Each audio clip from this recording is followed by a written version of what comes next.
சமுதாயத்தில் உங்களோட பிள்ளைகளுக்கு நீங்கள் இதை சொல்லி கொடுத்தால், நீ அல்லாவை பாதுகாத்தால், அல்லாஹ் சொன்ன கடமைகளை பாழ்படுத்தாமல் அல்லாஹுடைய ஏவல்களை எடுத்து விலக்கல்களை விட்டு உன்னோட வாழ்க்கையில் நீ நல்ல முறையில் அல்லாஹுடைய கடமைகளை பேணி பாதுகாத்தால் அல்லாஹுடைய உதவி உனக்கு கிடைக்கும் என்று சொல்லி கொடுத்தார்கள். யார் சொல்லி கொடுத்தாங்க?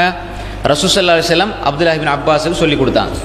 சொல்லி போட்டு அடுத்து சொன்னாங்க, வஇதா சஅல்த ஃபஸ்அலில்லா வஇதா ஸ்தஅன்த ஃபஸ்தஈன் பில்லாஹ். இந்த ரெண்டையும் கவனிச்சிங்க. நீ கேட்டால் அல்லாஹ்விடம் கேள், உதவி தேடினால் அல்லாஹ்விடம் உதவி தேடு. என்கிட்ட கேட்டாய், நம்ம சொல்லுவேன் என்ன என்கிட்ட கேட்டாவாப்பா. இப்போ உங்கள்கிட்ட ஒரு புள்ள ஒரு பொருளை கேட்கும் பொழுது நான் என்னால் முடியாதுன்னு நான் சொல்கிறேன். இப்போ நம்ம முடியாதுன்னு நினைக்கிறதுக்கு முன்னால் நம்ம எப்படி அதை சொல்லி கொடுக்கணுமெண்டா, வைதா சஅல்த ஃபஸ்அலில்லா, நீ கேட்டால் அல்லாஹ்விடம் கேள். அல்லாஹ் இப்போ நீங்கள் ஒரு சின்ன பைசிக்கல் 3000 4000 10,000 செலவழித்து வாங்கி கொடுப்பதை விட நீ கேட்டால் அல்லாஹ்விடம் கேளு என்று உள்ளத்தில் பதிக்கிறது இருக்குதே, அந்த பிள்ளைக்கு நீங்கள் கோடான கோடி கொடுப்பதை விட சிறந்தது. இந்த கொள்கையை, இந்த நம்பிக்கையை ஒரு பிள்ளையினுடைய உள்ளத்தில் ஊட்டுவது என்பது வெளிப்படையாக தெரிகின்ற விளையாட்டு பொருட்களை கொடுப்பதை விட கோடான கோடி மடங்கு பணத்தை, செல்வத்தை அள்ளி கொடுப்பதை விட சிறந்தது. எப்படி சொல்லி கொடுத்தாங்க? அந்த பிள்ளை ஒன்றும் கேட்கல, கேட்கறதுக்கு முன்னுக்கு சொல்லி கொடுக்குறாங்க. இப்போ என்னால் முடிய இல்லை என்று சொல்வது அந்த தயக்கத்துக்கு முன்னால் நாங்கள் அந்த பிள்ளைக்கு என்ன சொல்லி கொடுக்கணும் என்றால், வைதா சஅல்த ஃபஸ்அலில்லா, நீ என்ன விஷயத்தை கேட்டாலும் அல்லாஹ்விடம் கேள். வைதா ஸ்தஅன்த ஃபஸ்தஈன் பில்லாஹ், நீ என்ன உதவி தேடினாலும் அல்லாஹ்விடத்தில் உதவி தேடு. அப்போ இதையே நீங்கள் திருப்பி திருப்பி திருப்பி பிள்ளைக்கு சொல்லி கொடுத்தா உங்களோட பிள்ளை உங்கள்கிட்ட கேட்குறதுக்கு முன்னால் யார்கிட்ட கேட்கும்? யா அல்லாஹ் எனக்கு தாண்டு பிஞ்சு உள்ளத்தில் இருந்து வார துவாக்கு அல்லாஹ் பதில் கொடுக்க அமைப்பானா? பிஞ்சு உள்ளத்தில் இருந்து வார துவாக்கு அல்லாஹ் பதில் கொடுக்க அமைப்பானா? நிச்சயமாக அல்லாஹ் பதில் கொடுப்பான். ஏதோ ஒரு வழியில் நிச்சயமாக அல்லாஹு தஆலா பதில் கொடுப்பான். அப்போ நாங்கள் எதை சொல்லிக் கொடுக்கணும்? ரசூல் ஸல்லல்லாஹு அலைஹி வஸல்லம் இதை சொல்லிக் கொடுத்தாங்க. இப்போ இந்த முகவரி எடுத்துக்கொள்ளுங்க. அதுக்கப்புறம் ஒன்று சொல்லி கொடுத்தாங்க. இப்போ நல்லா பாருங்க, வைதா சஅல்த ஃபஸ்அலில்லா வைதா ஸ்தஅன்த ஃபஸ்தஈன் பில்லாஹ். அடுத்தது ஒன்று சொன்னாங்க, வஅலம் அன்னல் உம்மத லவ் இஜ்தமஅத் அலா அன் யன்ஃபஉக பிஷை லன் யன்ஃபஉக இல்லா பிஷைஇன் கத் கதபஹுல்லாஹு லக். மகனே அறிந்துகொள், இந்த முழு உலகமும் சேர்ந்து, உண்ட வாப்பா மட்டும் இல்லை, உண்ட அம்மா மட்டும் இல்லை, உண்ட சொந்தக்காரர்கள் மட்டும் இல்லை, முழு உலகமும் சேர்ந்து, வஅலம் அன்னல் உம்மத லவ் இஜ்தமஅத் அலா அன் யன்ஃபஉக பிஷை லன் யன்ஃபஉக இல்லா பிஷைஇன் கத் கதபஹுல்லாஹு லக். முழு உலகமும் சேர்ந்து, நான் என்னுடைய பெற்றோர்கள் உறவினர்கள் ஊர் மக்கள் உலகம் எல்லாரும் சேர்ந்து உனக்கு ஏதாவது ஒன்று நல்லது செய்ய, ஏதாவது ஒன்று தர நினைத்தாலும், பிரயோசனம் அளிக்க நினைத்தாலும், ஏதாவது கொடுக்க நினைத்தாலும் அவர்களால் முடியாது, அல்லாஹ் உனக்கு எழுதினாலே தவிர. எப்படி இந்த உள்ளத்தில் ஈமான் இந்த மாதிரி வாசகங்கள் பதிந்தா எங்களுக்கும் தான், இந்த மாதிரி வாசகங்கள் பதிந்தால் எப்படி அந்த வாழ்க்கையில் ஈமானும் தவக்குலும் உறுதியாயிருக்கும். அடுத்து இன்னொன்று சொன்னாங்க, வஅலம் அன்னல் உம்மத லவ் இஜ்தமஅத் அலா அன் யதுர்ருக பிஷை லன் யதுர்ருக இல்லா பிஷைஇன் கத் கதபஹுல்லாஹு அலைக. முழு உலகம் சேர்ந்து உனக்கு ஒரு கெடுதியை, தீங்கை செய்ய நினைத்தால் அது ஒரு பொழுது முடியாது. அல்லாஹ் எழுதியிருந்தாலே தவிர, உனக்கு இது நடக்கும் எழுதியிருந்தாலே தவிர முழு உலகம் சேர்ந்து உனக்கு ஒரு கெடுதியை அவர்களால் செய்ய முடியாது. அப்போ இந்த உள்ளத்தில், பிஞ்சு உள்ளத்தில் இதை கொண்டு என்ன சொன்னாங்க ரசூல் ஸல்லல்லாஹு அலைஹி வஸல்லம் போடுறாங்க. இப்போ இந்த ஒரு பதிவு செய்யப்பட்ட, இந்த செய்திகள் பதிவு செய்யப்பட்ட உள்ளத்தில் உலகத்தில் தெரிகிற ஒவ்வொரு விஷயமும் எப்படி தெரியும்? உலகத்தில் நடக்கிற ஒவ்வொன்றுக்கு பின்னாலேயும் அவனுடைய ஈமான் தான் கூடும். ஒவ்வொரு விஷயத்துக்கு பின்னாலேயும் அவனுடைய ஈமான் கூடும். இப்போ நடக்கிற ஒரு நன்மை நடக்குதுன்னு சொன்னால், ஏண்ட வாப்பா தந்தார், என் அம்மா தந்தாருங்கிற எண்ணத்துக்கு பதிலாக ஏண்ட ரப்பு எனக்கு தந்தான். ஏதாவது ஒரு அவனுக்கு தீங்கு நடக்கிற மாதிரி இருந்தால் அவன் உடனே எப்படி நினைப்பான்? இந்த தீங்கோட பெரிய ஒரு தீங்கு நடக்க இருந்தது, அல்லாஹ் என்னை பாதுகாத்தான், சிறிய தீங்கோடு முடிந்து விட்டது என்று நினைப்பான். ஈமான் கூடும். எந்த ஒரு சூழ்ச்சிக்கு பின்னாலும் அல்லது சதிமுயற்சிக்கு பின்னாலும் அல்லது சுமைகளுக்கு பின்னாலும் ஈமான் கூடும். அல்லதீன கால லஹுமுன் நாஸ் இன்னன் நாஸ கத் ஜமஊ லகும் ஃபக்ஷௌஹும் ஃபஸாதஹும் ஈமானா வகாலூ ஹஸ்புனல்லாஹு வ நிஅமல் வகீல். முனாஃபிக்குகள் எப்படி ஒரு செய்தியை பரப்பி விட்டாங்க? ரசூல் ஸல்லல்லாஹு அலைஹி வஸல்லம் சஹாபாக்களுக்கு மத்தியில் ஒரு செய்தியை பரப்பி விட்டாங்க. எப்படின்னா, முனாஃபிக்குகள் பரப்பி விட்டாங்க, ஏதோ உங்களை காஃபிர்கள் எதிரிகள் படையெடுத்து திரண்டு வராங்க, நீங்கள் கொஞ்சம் பேர் தான் இருக்கிறீங்க, உங்களை சூழ பெரிய ஒரு படை வருது. இன்னன்னாஸ கத் ஜமஊ லகும் ஃபக்ஷௌஹும், அவர்களை அஞ்ச வேண்டாமா, பயப்படுங்க, இவ்வளவு பேர் வராங்க உங்களுக்கு எதிராக, நீங்கள் 10 பேர், நீங்கள் 20 பேர். இன்னன்னாஸ கத் ஜமஊ லகும் ஃபக்ஷௌஹும், இப்போ 5 பேர் இருக்கிறாங்க, வெளியில் 1000 பேர் 1,00,000 பேர் வராங்க. இந்த 1,00,000 பேர் 1000 பேர் வராங்கன்ற செய்தி இந்த 5 பேருக்கு கிடைச்சா என்ன வரும்? 5-10 பேர் இருக்கிறான்னு வைங்க, வெளியில் 1000 பேர் வராங்கண்டா, அடிக்கிறதுக்கு ஆயுதத்தோடு வராங்கண்டா, இவங்களுக்கு என்ன நடக்கணும்? பயம் வரணும். ஆனால் இவங்களுக்கு என்ன நடந்தது? அல்லாஹ் என்ன சொல்கிறான்? இவங்க சொன்ன ஃபக்ஷௌஹும், இந்த செய்தி அவர்கள் சொன்ன பொழுது ஃபஸாதஹும் ஈமான், அவர்களுடைய ஈமான் கூடியது. ஏன் ஈமான் கூடிச்சுது? இவர்களால் என்ன செய்ய முடியும்? இவங்க வாரதுனால எங்களுக்கு என்ன செய்ய முடியும்? ஏன் அல்லாஹ் எங்களோடு இருக்கிறான். இப்போ இவ்வளோ பேர் திரண்டு வாராங்களே, படையெடுத்து வாராங்களே, இவர்களால் சுயமாக எங்களுக்கு ஒன்றை செய்ய முடியும், எங்களை தாக்க முடியும் என்றிருந்தால் அவர்கள் செய்து விடுவார்கள். ஆனால் அல்லாஹ்வை மீறி இவர்களால் என்ன செய்ய முடியும்? ஃபஸாதஹும் ஈமானா வகாலூ ஹஸ்புனல்லாஹ் வ நிஅமல் வகீல், அவர்கள் சொன்னார்கள் ஹஸ்புனல்லாஹ், அல்லாஹ் எங்களுக்கு போதுமானவன், வ நிஅமல் வகீல், காரியங்களை ஒப்படைக்கின்ற பொழுது அதை பொறுப்பேற்று சரியாக பாதுகாத்து எங்களை பாதுகாக்கின்ற பாதுகாவலன் அவன்தான் சிறந்தவன், அவன்தான் அல்லாஹ், அவன் சிறந்த பாதுகாவலன், பொறுப்பேற்பவர்களில் மிகச்சிறந்தவன் அவன்தான் என்று சொல்லி அவர்களுடைய ஈமான் அங்கே கூடுகிறது. அப்ப எதிரிகளால் சூழப்பட்ட பொழுதும் உள்ளத்தில் ஈமான் கூடுது. அவர்களுடைய உள்ளத்தில் இருந்து வந்த வார்த்தை என்ன? ஹஸ்புன் அல்லாஹ், அல்லாஹ் எங்களுக்கு போதுமானவன், அல்லாஹ் எங்களுக்கு போதுமானவன், வ நிஅமல் வகீல், அவனிடத்தில் ஒரு காரியத்தை ஒப்படைச்சால் பொறுப்பேற்பவர்களில் அவன் சிறந்தவனாக இருக்கிறான் என்று சொன்னார்கள். அன்புக்குரிய சகோதரர்களே, இந்த இடத்துல ரசூல் ஸல்லல்லாஹு அலைஹி வஸல்லம் என்ன சொல்லி கொடுத்தாங்க? சஹாபாக்களுக்கு, சின்ன பிள்ளைகளுக்கு இதை சொல்லி கொடுத்தாங்க. அதே மாதிரி சஹாபாக்குடைய ஒவ்வொருவர்களுடைய ஈமான், ஒவ்வொருவருடைய நம்பிக்கையும் ரசூல் ஸல்லல்லாஹு அலைஹி வஸல்லம் இப்படித்தான் ஒழுங்குபடுத்தினார்கள், நெறிப்படுத்தினார்கள். வகாலு ஹஸ்புனல்லாஹ் வ நிஅமல் வகீல், இந்த வார்த்தை இமாம் புகாரி ரஹ்மத்துல்லாஹி அலைஹி பதிவு செய்கிறார்கள். இந்த வார்த்தை தான் உலகத்தில் எனக்கு இதுக்கு பிறகு வாழ்க்கை ஒன்று இல்லை என்று நினைக்கிற கட்டத்தில் ஒரு நபி சொன்னார். எந்த நபி? இப்ராஹிம் அலைஹிஸ்ஸலாம் நெருப்பு பற்ற வைக்கப்பட்டு அந்த நெருப்புக்குள்ள போடப்படுகிற பொழுது கடைசியாக அவங்க சொன்ன வார்த்தை இதுதான். என்ன சொன்னாங்க? வகால ஹஸ்புனல்லாஹ் வ நிஅமல் வகீல். அவங்க சொன்னது என்ன?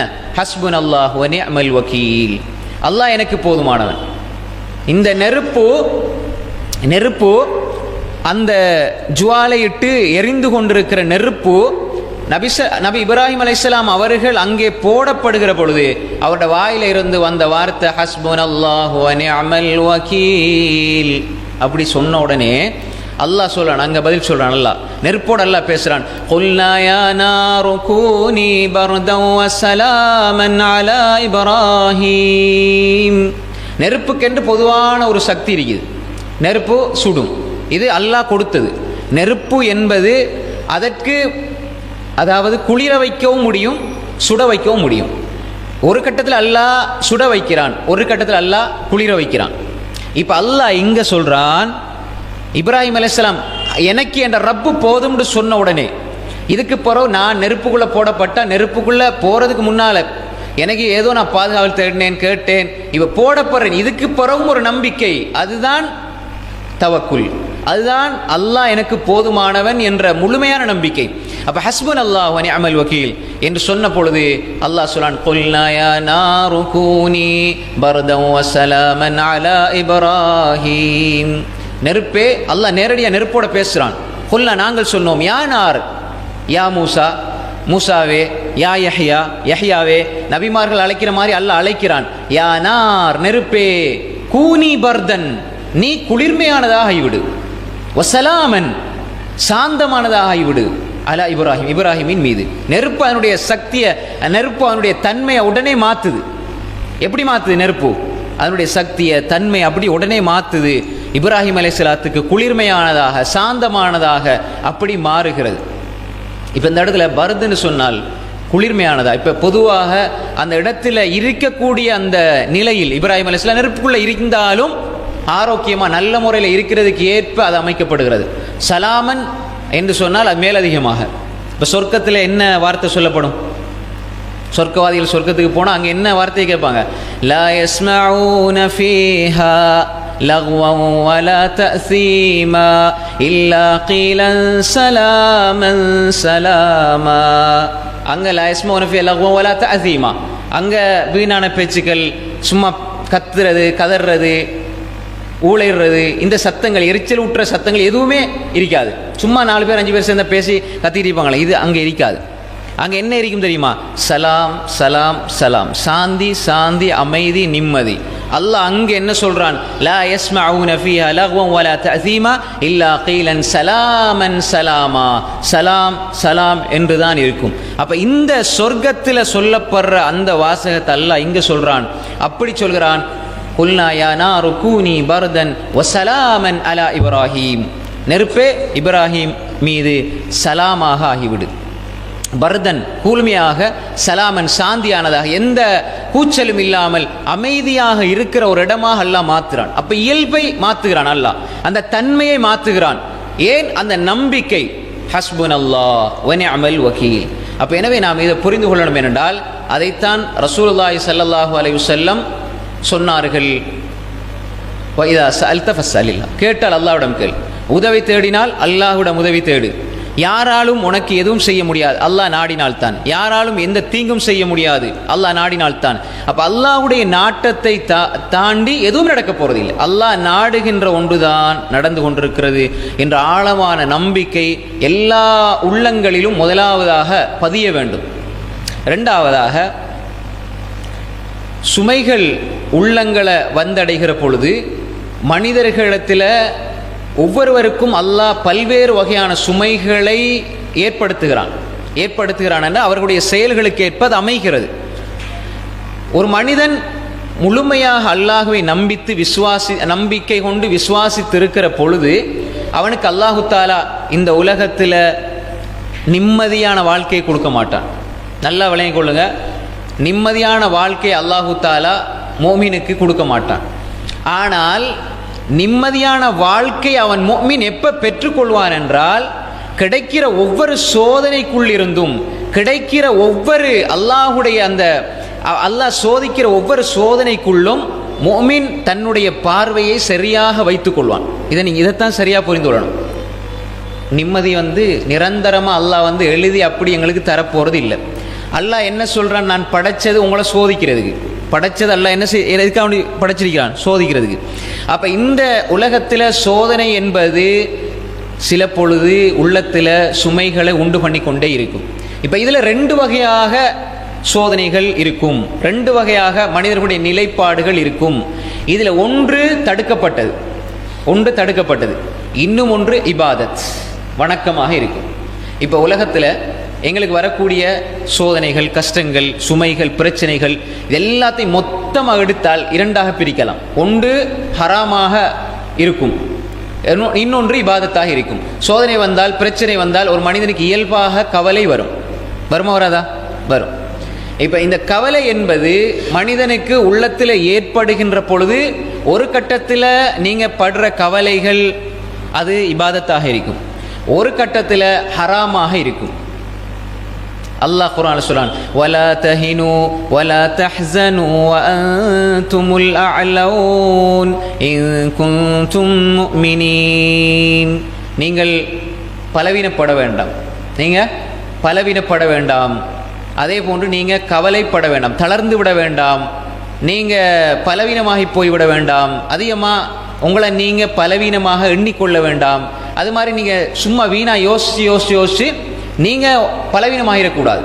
வலா தஹ்சனு, நீங்கள் கவலைப்படக்கூடாது. இந்த ரெண்டும் கூடாது மூமினுக்கு. நீங்கள் அன்துமுல் அலவுன், நீங்கள் உயர்ந்தவர்கள், இன் குன்தும் முஃமினீன், நீங்கள் முஃமின்களாக இருந்தால். இப்போ இந்த ஒரு வசனத்தில் அல்லாஹ் சொல்ல நீங்கள் கவலைப்படாதீங்க என்று.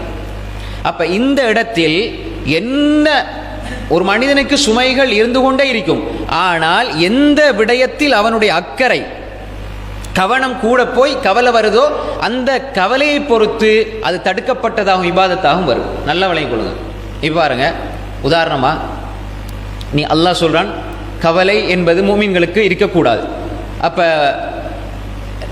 எந்த கவலை இங்கு தடுக்கப்பட்டிருக்கிறது? ஒரு மனிதன் உலக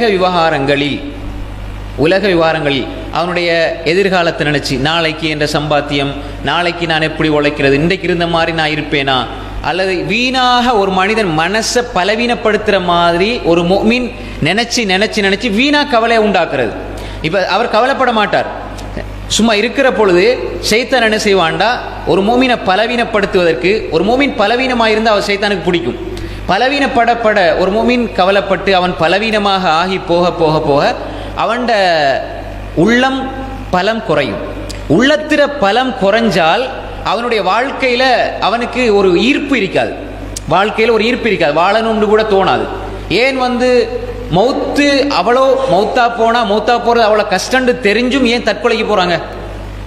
இப்போ நிறைய பேருக்கு உண்மையிலே இப்படியெல்லாம் இருக்குது, மௌத்தா போனால் இப்படி நடக்கும்லாம் எல்லாம் தெரிஞ்சும் கூட சில பொழுது காஃபிர்களோடுங்க முஸ்லீமாக இருந்து இப்படி தற்கொலை செஞ்சா பாவம், இது இப்படி நடந்தா அப்படி அல்லாஹ்வுடைய தண்டனை இருக்குது எல்லாம் தெரிஞ்சவங்க கூட தற்கொலை செய்யறதை நம்ம பார்க்குறோம். ஏன் அப்படி நடக்குது? இந்த உலகத்தை விட, இந்த உலகத்தில் அவன் பார்த்து பலவீனப்பட்டு இந்த நோவினையை விட அது பரவாயில்லைன்னு போகிறதா அது விளங்க அவங்களுக்கு. இந்த நோவினையை விட இங்கே இருந்து ஒவ்வொரு நாளும் பொதுவாக அவங்களோட வார்த்தை, அந்த வார்த்தை பிள்ளை சொல்லும் போது என்ன சொல்லுவாங்க, ஒரு நாளும் செத்து வாழ்றதை விட ஒரே அடியாக போயிடுவோமே அப்படின்னு சொல்லுவாங்க. அப்போ இது இந்த நிலைக்கு வாரதுக்கு முன்னால அல்லாஹ் தடை செய்கிறான். வலா தஹ்சனு, நீங்கள் கவலைப்பட வேண்டாம். நீங்கள் முஃமின்களாக இருந்தா, ஈமான் இருந்தா இந்த நிலைக்கு வர மாட்டீங்க. நல்லா விளங்கிக் கொள்ளுங்க. ஈமான் இருந்தா வஅன்துமுல் அலவுன் இன் குன்தும் முஃமினீன், நீங்கள் முஃமின்களாக இருந்தால் நீங்கள் உயர்ந்தவர்கள். உயர்ந்த இடத்தில் இருக்கிற நீ ஏன் கவலைப்பட வேண்டும்? உயர்ந்த இடத்தில் இருக்கிற நீ ஏன் உன்னை தாழ்ந்தவனாக ஆக்க வேண்டும்? உயர்ந்த இடத்தில் இருக்கிற நீ ஏன் உன்னை அழிவுக்கு கொண்டு போய் சேர்க்க வேண்டும்? நீயே உன்னை அழிச்சு கொள்ளணும். வஅன்துமுல் அலவுன் இன் குன்தும் முஃமினீன்.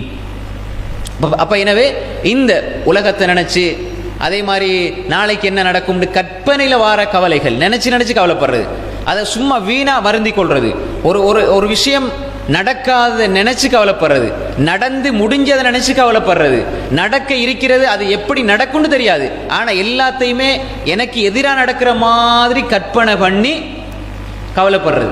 இப்போ நாளைக்கு இப்படி போனால் அவர் சில நேரம் நம்மளுக்கு அது தரமாட்டார், இவர் அதை அவராக யோசிச்சு கொள்வார், அது தரமாட்டார், அது நடக்காது அப்படின்னு சொல்லி போட்டு அந்த அந்த நேரம் வரைக்கும் ஒரு கவலை. சில பொழுது அது நடந்திருக்கும், இந்த ஒரு நாள் அவரால் மீட்டி எடுக்கலுமா, அந்த அந்த அவர் போன பொழுது அது கிடைச்சிருச்சு, ஆனால் அது வரைக்கும் அவர் ஒரு நாள் கவலைப்பட்டார். அந்த ஒரு நாளை அந்த கவலையில் கழித்து அவர் மனசை பலவீனப்படுத்தி அந்த ஒரு நாளை அவர் மீட்டி எடுக்கலுமா? எடுக்கலாது. அப்போ வீணாக கழித்து விட்டார், தன்னை பலவீனப்படுத்தி கொண்டார். அதிகமான ஹார்ட் அட்டாக், அதே மாதிரி மன அழுத்தம், இதெல்லாம் ஏன் வருது பாருங்க. கடன் எடுத்தவர்கள் கடன் கொடுக்க முடியாமல் வாழ்ந்து கொஞ்ச நாள்ல திடீர்னு மௌத்தா போறதை பார்க்கிறோம். இது அல்லாஹ்வுடைய ஏற்பாடு. ஆனால் ஒரு காரணி அங்கே இருக்கிறது. என்ன காரணி? வீணான கவலைகள் இருக்குதானே. வீணா சிந்திச்சு வீணா கவலைப்பட்டு பட்டு பட்டு இருக்கும் பொழுது அது உள்ளத்தோட சம்பந்தப்படுறதில்ல, அது உடலும் சம்பந்தப்படும், இதயமும் சம்பந்தப்படும். திடீரென்று நாளடைவில் அவருக்கு தெரியாத, அவர் நினைக்காத புறத்தில் இருந்து நோய்கள் வந்து அவர் தன்னை மாய்த்து கொள்கிற நிலைக்கு அவர் சென்று விடுகிறார்.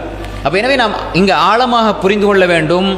அல்லாஹு தாலா அதுதான் ஆரம்பத்திலே சொல்றான், வலா தஹ்சனு, நீங்கள் கவலைப்பட வேண்டாம். அப்போ நம்ம கவலைப்படுறதுல இதில் என்ன பிரச்சனை இருக்குது? எல்லா மனிதனும் கவலை இருக்குதானே. இந்த கவலை என்பது இயல்பாக வர கவலை இருக்குது. இந்த கவலை என்ன? ஏதாவது ஒரு கஷ்டம் வருது, திடீரென்று ஒரு கவலை வருது, அதுக்கப்புறம் அடுத்த நிமிஷம் நம்ம அதை ரைட் ஓகே இதுதான் நல்ல நாட நடந்துட்டு முடிஞ்சிச்சு, இன்னா லில்லாஹி வ இன்னா இலைஹி ராஜிஊன் சொல்கிறோம், அதை அந்த நம்பிக்கையை எடுக்கிறோம், அடுத்த கட்டத்துக்கு போயிட்டு இருக்கிறோம். இப்படி தான் போகணும். இந்த இடத்துல நின்று ஒரு கவலை வந்து அந்த கவலையில் நின்று யோசிச்சு அப்படியே தொடர்ந்து அதை பற்றி சிந்திச்சு அப்படி எங்களை பலவீனப்படுத்தி கொண்டு காண்ற எல்லாரோடையும் எரிச்சல் பட்டு கோபப்பட்டு சம்பந்தமே இல்லாத ஆட்களுக்கு திட்டி சண்டை பிடிச்சி கடைசியில் பார்த்தா சின்ன ஒரு விஷயம் நின்று நிதானமாக சிந்திச்சு பார்த்தா ஒன்றுமே இல்லை. ஆனால் எங்க ஷைத்தான் என்ன செய்வான்டா, நீங்க சின்ன கவலையில போய் விழும்பொழுது ஷைத்தான் அதை பெருசா காட்டுவான், உங்களை இன்னும் இன்னும் இன்னும் பலவீனப்படுத்துவான், உங்களை பயங்காட்டுவான். அப்ப எனவே அல்லாஹ் சொல்றான் நீங்க கவலைப்படாதீங்க. அப்ப வீணா நினைச்சு வீணா உங்களோட எதிர்காலத்தை நினைச்சு, வீணா உங்களோட பிள்ளைகள் எதிர்காலத்தை நினைச்சு, நாளைக்கு என்ன நடக்கும், தொழில் என்ன நடக்கும், வியாபாரத்தில் என்ன நடக்கும், கொடுக்கல் வாங்கல என்ன நடக்கும், இப்படி வீணா நினைச்சு வார கவலை ஹராம், கூடாது. ஏன்னா அல்லாஹ் ஒன்ன தடை செஞ்சான்டா குர்ஆன்ல, அல்லாஹ் ஒன்ன குர்ஆன்ல தடை செஞ்சான்டா என்ன அர்த்தம்? நீங்க யா பனி ஆதம் ஹுது ஸீனத்தக்கும் இந்த குல்லி மஸ்ஜித் வகுலு வஷ்ரபு, அல்லாஹ் சாப்பிட சொல்லான், குடிக்க சொல்லான். குலு வஷ்ரபு வலா துஸ்ரிஃபு, நீங்க சாப்பிடுங்க குடிங்க, வீண் விரயம் செய்யாதீங்க. சாப்பிடுங்க குடிங்க, சாப்பிட்றது நாங்கள் சாப்பிட்றோம் குடிக்கிறோம். வலா துஸ்ரிஃபு, நீங்க வீண் விரயம் செய்ய வேண்டாம். வீண் விரயம் செய்ய வேண்டாம்னா அர்த்தம் என்ன? அல்லாஹ் தடை செய்கிறான். வீண் விரயம் செய்யறது ஹராம், கூடாது. வலா துஸ்ரிஃபு. அதே மாதிரி அல்லாஹ் தஆலா வலா தக்ரபு ஸினா, ஜினாவை நெருங்க வேண்டாம், ஜினா செய்ய வேண்டாம்னு அல்லாஹ் சொல்லல, நெருங்க வேண்டாம்னு அல்லாஹ் சொல்றான். அப்படின்னா என்ன அர்த்தம்? ஜினாவின் பக்கம் எதெல்லாம் உங்களை தூண்டுமோ அந்த இடத்துக்கு போயிடாதீங்க. கண்ணால பார்க்கறது கண் செய்யற ஜினா தானே. அப்ப எனவே ஒரு மனிதனுக்கு அல்லாஹ் அந்த இடத்துக்கு போனா அவன் மிச்சம் அதிகமா பலவீனப்படுவான், அதிகமாக அவன் நொந்து போவான். அதனால அல்லாஹ் போற வழியை தடை செய்யறான். நெருங்காதீங்க, அந்த இடத்துக்கே போகாதீங்க, அந்த சூழ்நிலைக்குள்ள நீங்க மாட்டிக்கொள்ளாதீங்கன்னு அல்லாஹ் சொல்றான். அதே மாதிரி தான் இங்க நாங்க புரிஞ்சு கொள்ளணும், நீங்க கவலைப்படாதீங்க. ஆரம்பத்தில் அப்படிதான். இப்ப அல்லாஹ் சொல்றான் மதுபானம் குடிக்காதீங்க. இப்ப நீங்க ஒரு நாள் 2 நாள் சிகரெட் குடிச்சா கேன்சர் வந்துருமா? ஹராம், கூடாது. ஒரு நாள் 2 நாள் சிகரெட் குடிச்சா கேன்சர் வருமா? வராது. அப்ப ஆரம்பத்தில் நீங்க டாக்டர்கிட்ட போய் கேட்டால் நல்லா தான் இருக்கிறீங்க, 2 வருஷத்துக்கு 1 வருஷத்துக்கு 2 வருஷத்துக்கு நல்லா இருக்கிறார். ஒரு 10 வருஷம் 15 வருஷத்துக்கு ஒரு செக் பண்ணி பார்த்தா அவருடைய ஈரலுடைய நிலை ரொம்ப மோசமாயிருங்க. அவருடைய உடம்புடைய எல்லா இதுகளையும் பார்த்தா ஏதோ ஒரு நோயில மாட்டிக்கொள்வார். இது போன்றுதான் ஒவ்வொன்றும் ஆரம்பத்தில் கவலையும் தான். எந்த ஒரு விஷயமாக இருந்தாலும் நீங்க ஒரு கட்டத்தில் பாவம் செஞ்சுட்டே போறீங்க, பாவம் ஆரம்பத்தில் செய்யும்போது அல்லாஹ் விட்டுருவான். நீங்க பாவம் செய் விட்டுருவான். இப்படியே அவருக்கு பாவம் செஞ்சு கொண்டிருக்கும் பொழுதே அல்லாஹ் அருள்களை தருவான். அது அல்லாஹ் சொல்றான் குர்ஆன்ல, நீங்க பாவம் செஞ்சாலும் அல்லாஹ் தருவான். அது அப்படி நன்மை செஞ்சாலும் அல்லாஹ் திறந்து தருவான், பாவம் செஞ்சாலும் தருவான். ஃபலமான சுமாதுக்கிரு பிஹி, நீ அல்லாஹ் நாங்க சொன்ன விஷயங்களை அவங்க எடுக்காம மறந்து அல்லாஹ் புறக்கணிச்சு வாழ்ந்த பொழுது நாங்க எல்லாத்தையும் கொடுத்தோம், எல்லாம் கொடுத்தோம். ஃபதஹனா அலைஹிம் அப்வாப குல்லி ஷை, எல்லாத்தையும் திறந்து கொடுத்தோம். அப்ப பாவம் செஞ்சாலும் அல்லாஹ் சொல்லணும் அவர்களுக்கு நாங்கள் கொடுப்போம். அப்போ எங்களுக்கு நாங்கள் நினைப்போம் என்ன, நாங்கள் பாவம் செய்கிறோம், அல்லாஹ் தந்துக்கிட்டு தான் இருக்கிறாண்டு. அதே மாதிரி தான் நீங்கள் எல்லா விடயங்களும் ஆரம்பத்தில் அது நமக்கு விளங்கவே விளங்காது. எந்த ஒரு விஷயம் ஆரம்பத்தில் விளங்கவே விளங்காது. அப்போ அல்லாஹ் அதுதான் சொல்கிறான், நீங்கள் கவலைப்படாதீங்க, வலா தஹ்ஸனு, கவலைப்படாதீங்க. அது எங்கே கொண்டு போய் முடிக்கும் என்றால் உங்களை நீங்கள் அழித்துக் கொள்வீர்கள். உங்களை நீங்கள் பலவீனமானவராக கண்டு உடைய ஈமான்ல குறைவு ஏற்படும், நீங்கள் பலவீனமாயிருவீங்க. இபாதத்தில் குறைபாடு ஏற்படும், நம்பிக்கையில் குறைபாடு ஏற்படும், சமூக உறவுல குறைபாடு ஏற்படும், அடுத்த நபர்களோடு பழகிற விதத்தில் மோசமான நடவடிக்கைகள் வெளிப்படும், கோபம் வரும், சரியான முறையில் டென்ஷன் வரும், எதுக்கு எடுத்தாலும் கோபம், எதுக்கு எடுத்தாலும் சண்டை, எதையுமே அதாவது நெகட்டிவா எதிர்மறையாக விளங்கிக் கொள்வார். எந்த ஒரு விஷயத்தை சொன்னாலும் அதை புரிந்து கொள்ளாமல் நடக்கிற நிலை வரும். இதற்கு முன்னால் வலா தஹ்ஸனு, எவ்வளவு சுமைகள் வந்தாலும் நீங்க அதை அளவுக்கு அதிகமாக நீங்க அலட்டிக் கொள்ள வேண்டாம். அப்ப எனவே வீணான கவலைகள் என்பது இது ஹராம். இன்னும்